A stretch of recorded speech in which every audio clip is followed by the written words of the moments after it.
Irmãos, Lucas 24, versículo 13, diz assim: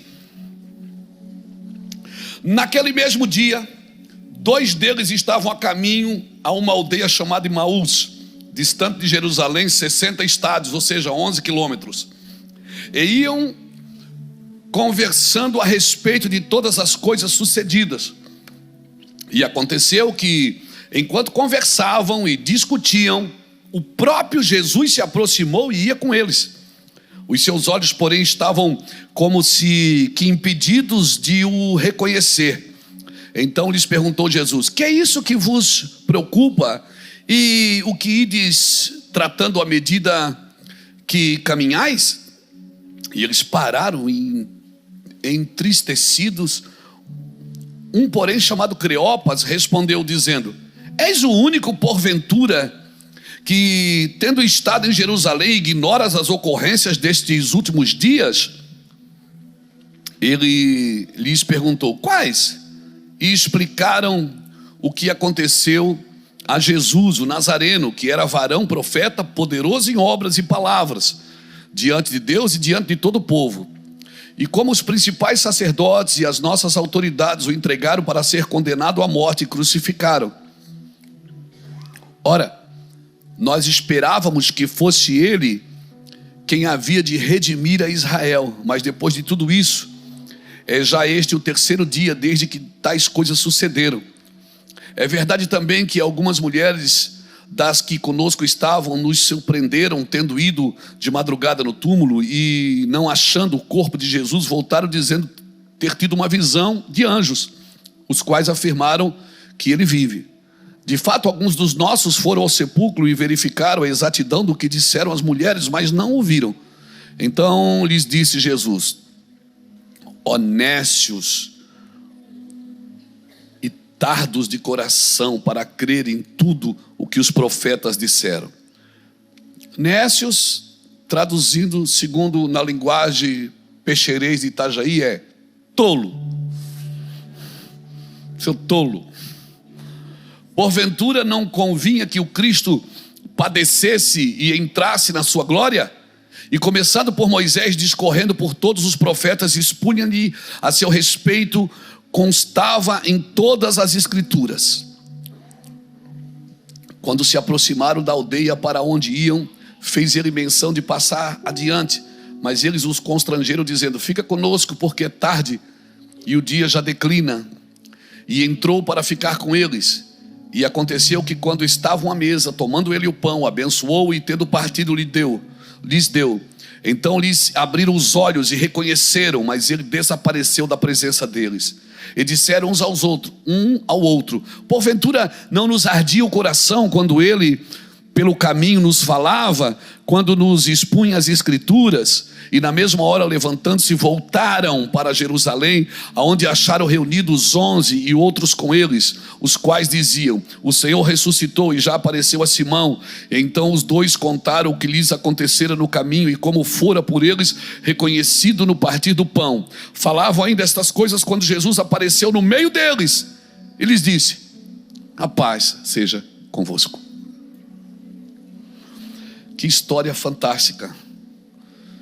Que coisa tremenda essa passagem do caminho de Emaús.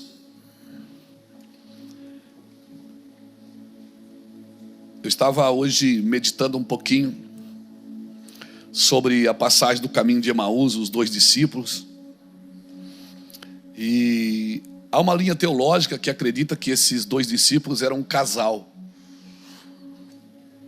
Não sei se é, mas se for verdade, faz muito sentido ser um casal.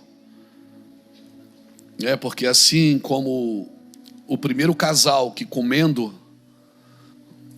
abriram-se os olhos para o pecado, esse casal, comendo, abriu os olhos para ver a ressurreição, para ver Jesus.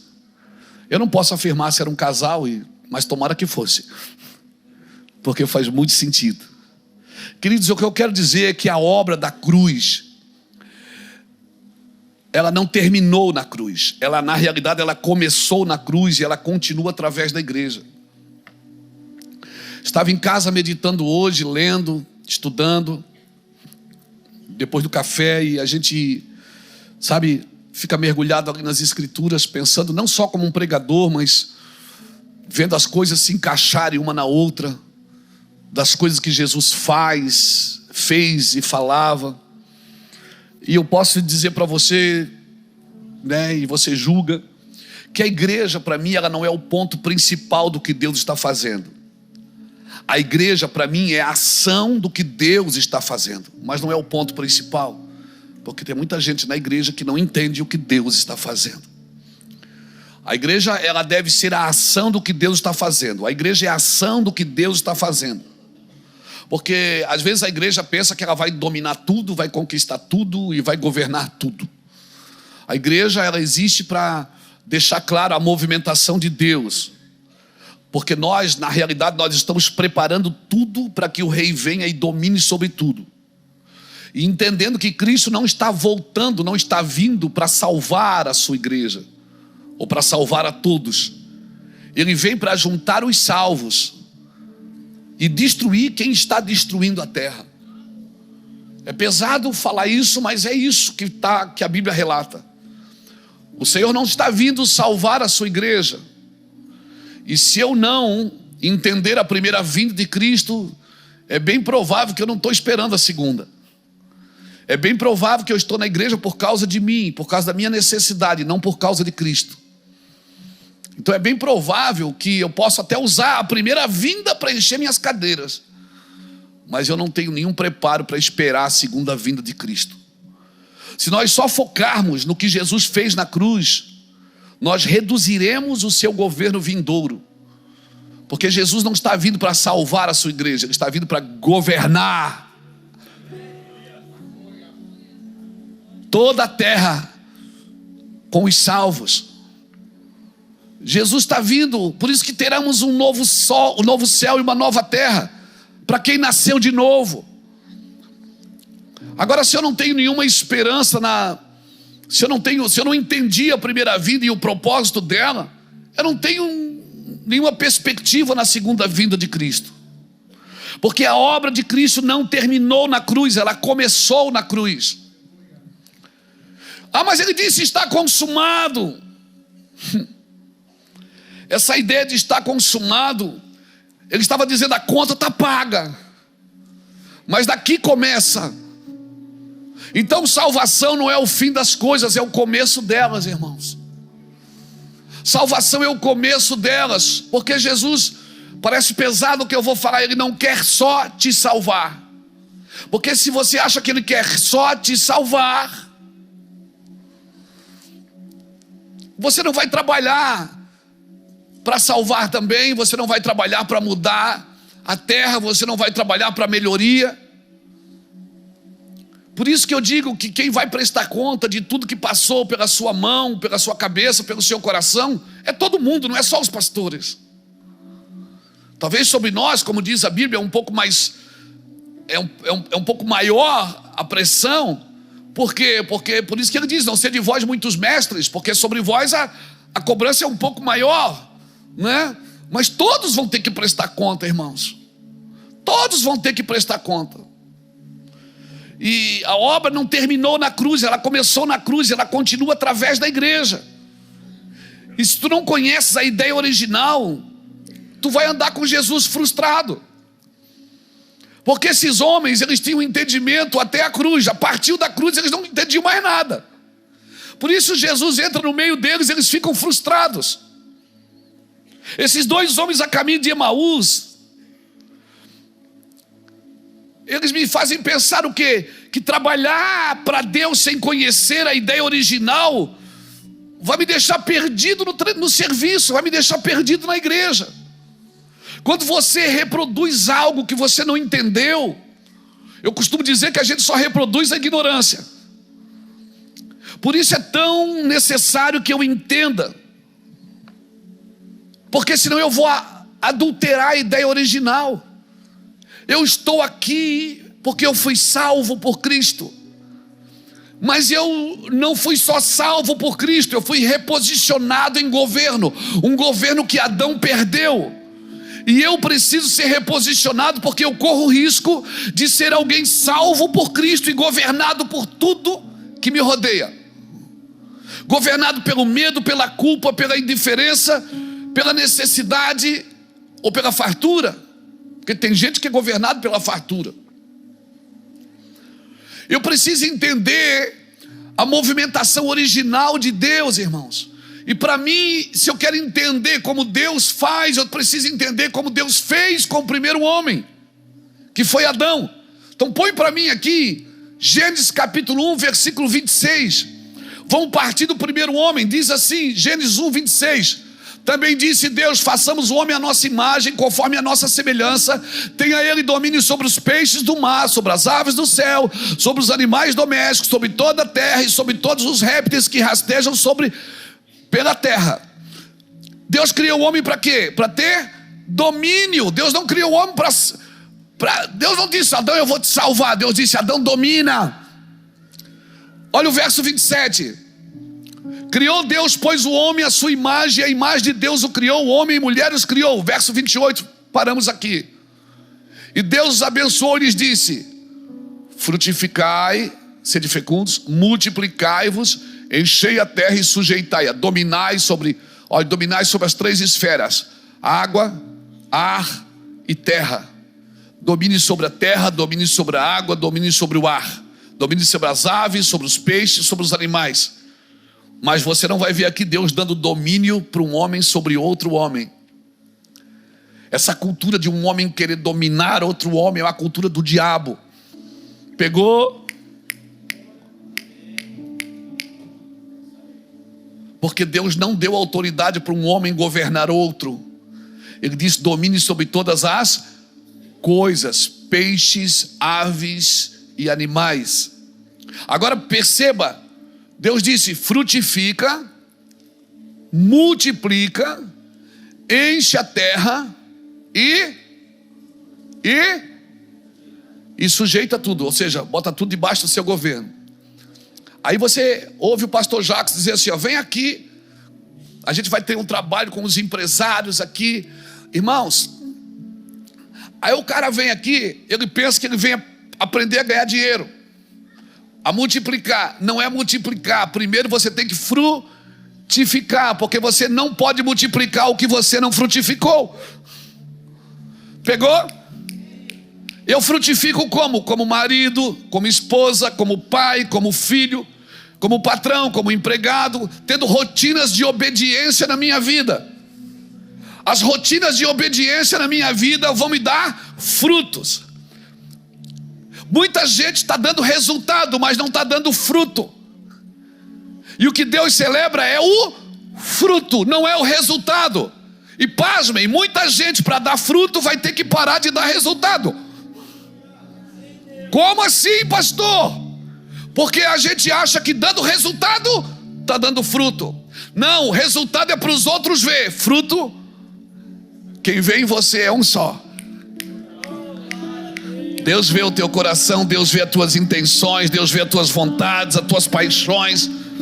Amém? Deus sabe se você está dando fruto ou não. Por isso que antes de ensinar um homem a ganhar dinheiro, ensine ele a dar fruto. Amém? Antes de você ensinar a vender, a comprar, a pagar, a multiplicar, porque multiplicar é de Deus. Diga comigo, multiplicar é de Deus. Diga, multiplicar é de Deus. Tem gente que acha assim, ó, o pastor é de Deus, o coach é do diabo. Não. Não, senhor. Eu conheço muitos homens de Deus, muitas mulheres de Deus, que não estão no púlpito pregando, mas estão ensinando as pessoas a frutificar. Quer ser um bom empresário? Seja um bom marido. Seja um bom pai. Seja um bom filho. E certamente tudo que você botar a mão vai multiplicar, irmão. Você vai multiplicar em tudo que você fizer. Amém? Amém? Você não precisa ser um grande empresário para ensinar alguém a multiplicar. Você precisa ser um bom marido, um bom pai, um bom cidadão, um bom homem, uma mulher abençoada, uma boa mulher. Você está me entendendo? Olha o que Deus diz. Você primeiro primeiro Deus fez o quê? Abençoou. Depois Deus disse: agora você frutifica, depois você multiplica, depois você enche, e depois você pega tudo e governa sobre isso. Ou seja, tudo que você prosperar, ganhar e fizer não vai governar você, é você que vai governar tudo isso. Por quê? Porque eu te abençoei para isso. Porque tem gente que enriquece, mas perde a família, perde os filhos, perde a casa, perde a mão. Por quê? Por quê? Porque não sujeitou. Você tem que sujeitar a quem te abençoa. E quem é que te abençoa? É Ele, irmão. É Ele que te abençoa. Frutifica, multiplica, enche a terra e sujeita tudo. Por quê? Porque dominar vem de pisar. Quando a Bíblia diz em Salmo 91, pisarás o leão e a áspide, está dizendo o quê? Você vai governar sobre ele. Em breve o Deus de paz vai fazer o quê? Vai pisar, vai esmagar a cabeça da serpente. Cabeça fala o quê? Do quê? Governo. Pisar fala de domínio. O que é que o Senhor está dizendo para ti? Que Ele tem poder e domínio para pisar a cabeça, o governo do diabo. Aleluia! Sim! Quando você pisa na cabeça, cabeça fala de governo. Por isso que o óleo tem que descer primeiro na cabeça, depois sobre a barba. Barba fala de autoridade. Depois sobre as vestes. Vestes fala de santidade. Amém, irmãos? Você está entendendo isso, querido? Mas o que isso tem a ver com a mensagem? Tem a ver, porque senão você pode andar frustrado com Cristo, se você não entender o pós-cruz. Se você não entender o pós-cruz, esses dois homens estavam indo a caminho de Emaús frustrados, Jesus no meio, e eles cegos e não viram Jesus ali. Irmão, quando Pedro e João declaravam: o reino de Deus está vindo, o reino virá, era uma ameaça para todos os outros reinos. Por que todos os reinos da terra se levantam contra o reino de Deus? Porque o reino de Deus é uma ameaça para todos os outros reinos. Porque Herodias, através da dança da sua filha Salomé, pediu a cabeça de João Batista. Porque João Batista sentenciava todos os outros reinos quando ele dizia: o reino dos céus está vindo, arrependei-vos. O evangelho do reino traz ameaças políticas. Por quê? Porque quando o reino de Deus chega no lugar, ele domina o território. Ele domina o território, irmãos.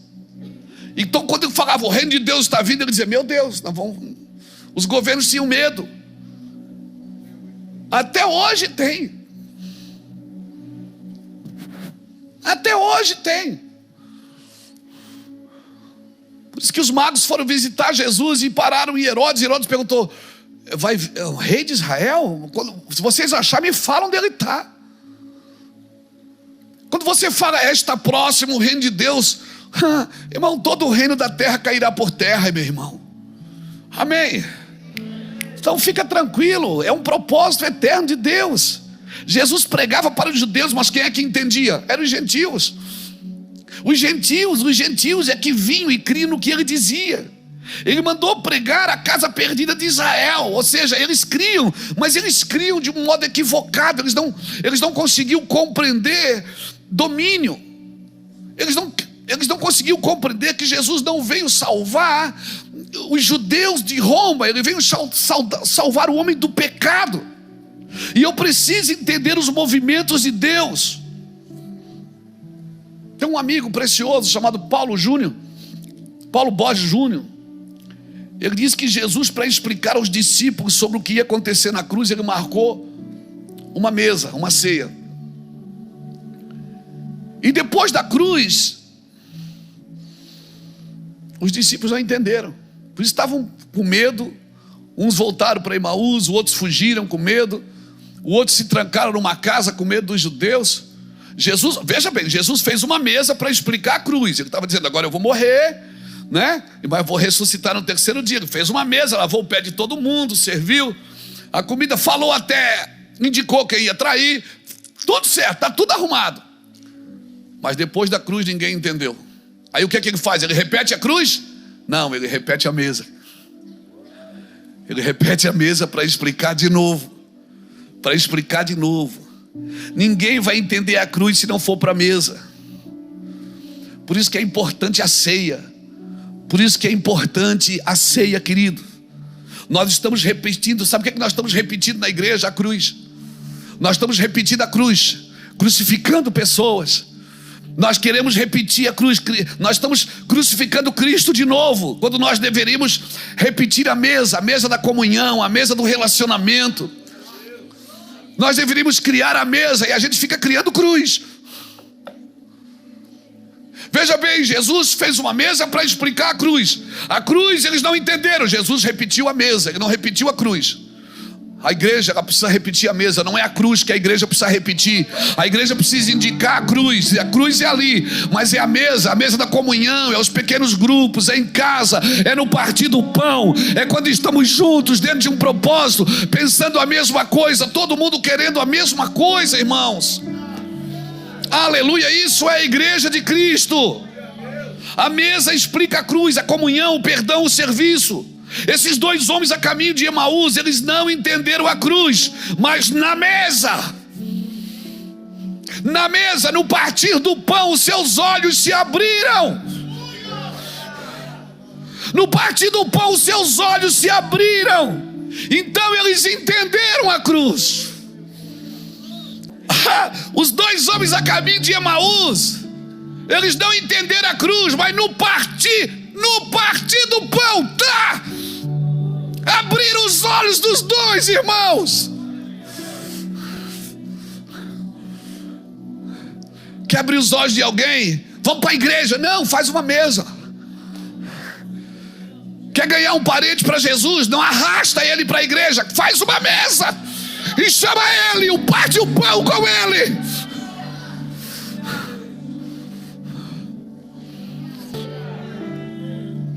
Eu venho de uma maneira que você não espera. Irmãos, olha para Cristo, gente. Pastores, olham para Cristo. O Messias vai para a cruz, escandalizando todas as religiões da época. Ele vai para a cruz, ele morre nu na cruz, pregado na cruz, nas portas de Jerusalém, escandalizando todas as religiões da época. Nossos teólogos são incapazes de suportar tudo aquilo que Deus é. Nós estudamos e não suportamos tudo aquilo que Deus é. Somos incapazes, nossos argumentos não conseguem doutrinar o amor de Deus. Temos argumentos para doutrinar, queremos dizer para Deus: isso você ama, aquilo você não ama, isso você concorda, aquilo você não concorda. Como o Messias pode morrer como um pecador? Como, já passou pela sua cabeça, como o Salvador pede oração para seus amigos? Como o pão da vida pergunta se tem algo para comer? Como a água viva tem sede? Como o Pai da eternidade precisa morrer? Você já se perguntou, irmão? Se você não consegue compreender isso, como você quer compreender com uma mente limitada um Deus que se chama amor? Aleluia! Quanto mais nós nos afastamos do Calvário, mais nós nos afastamos da possibilidade de sermos ressuscitados com Cristo.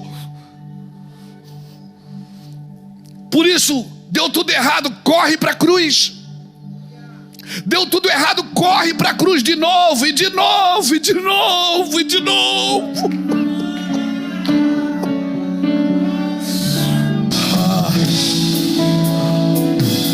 Eu vou te falar, nós corremos para Emaús porque nós não concordamos da forma que ele faz. Nós fugimos para Emaús porque não concordamos da forma que ele faz. Nós fugimos do Gólgota e queremos entender o futuro. Sabe por que João viu o Apocalipse? Porque ele foi o único apóstolo que viu a crucificação. E você não vai entender o futuro sem entender o Calvário. Ele foi o único apóstolo que assistiu às 6 horas que Jesus ficou na cruz.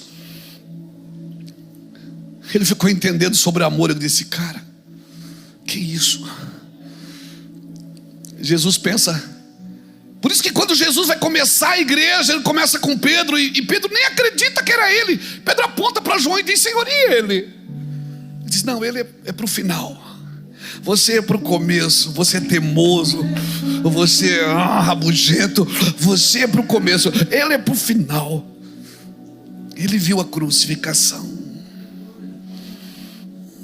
E foi o único apóstolo que não passou pela morte matada. Ninguém matou João. Sabe por que ninguém matou? Porque ele morreu naquele dia, Jackson. Eu fico olhando para a cruz e, cara, que isso? O apóstolo João foi o único apóstolo que não foi martirizado. Tentavam matar ele, ele não morria. Era o MacGyver. Ele não morria, cara. Tem relatos históricos que colocaram ele em tanques de óleo quente e tiravam, ele estava vivo.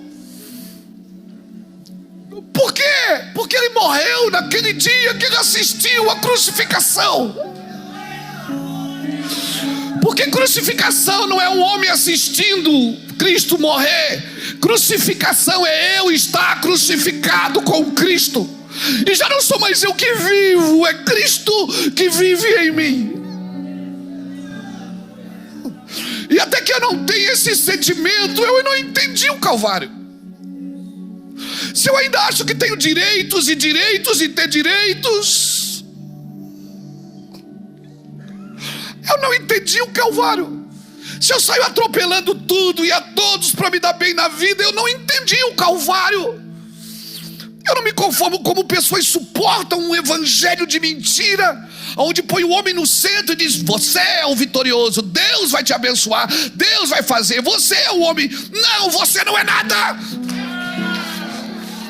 Você não é nada, você só é alguma coisa porque encontrou Jesus no caminho e Ele mudou a sua história, mudou a sua vida.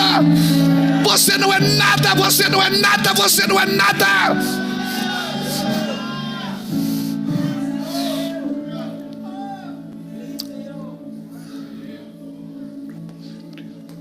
Chega de evangelho antropocêntrico, vaidoso, mentiroso.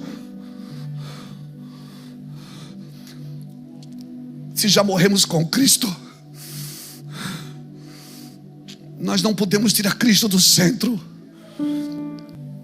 Do que adianta estar numa igreja que eu não desfruto do benefício de Cristo? Se você sabe de alguém que está ouvindo o evangelho, negociando com Deus suas finanças, sua carreira, sua vida, acorde essas pessoas, chame elas para uma mesa, parta o pão com elas. Por favor, irmãos, pastores, vocês que são coaches, que ensinam essas pessoas, parte o pão com elas, Fernanda. Parte o pão com elas, irmãos. Parte o pão com elas, chame elas. Olha, você precisa ouvir o evangelho. Não, por favor, pregue Cristo crucificado. O evangelho é loucura. Uns querem sinais, outros querem poder, outros querem ambição, mas nós pregamos a Cristo crucificado. Porque nós precisamos entender isso. Nós estamos sendo restaurados um pelo outro. Nós somos ministrados no partir do pão, irmão. E quando partimos o pão junto, muita coisa vai para o lugar. Quer resolver uns BO? Faz uma comidinha. Chama alguém, senta na mesa. É gostoso demais isso, irmãos. Aí eles falam para Jesus: aquele que nós colocamos a nossa esperança morreu como um pecador.